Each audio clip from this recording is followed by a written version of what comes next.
Darating ang panahon na mawawala tayo sa mundong ito.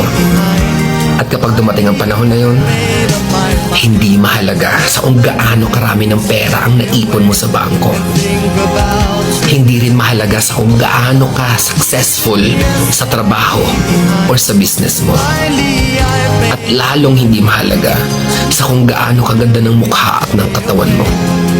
Dahil ang mahalaga pagdating ng panahon na yun ay ang sagot sa tanong na naging masaya ka ba? Nagawa mo ba ang kagustuhan ng puso mo kahit pag-gaano ka malito sa mata ng mundo? Dahil sa huli naman, ikaw naman magdadala ng mga memories na yon sa libingan mo. Hindi naman ang mga tao sa paligid mo.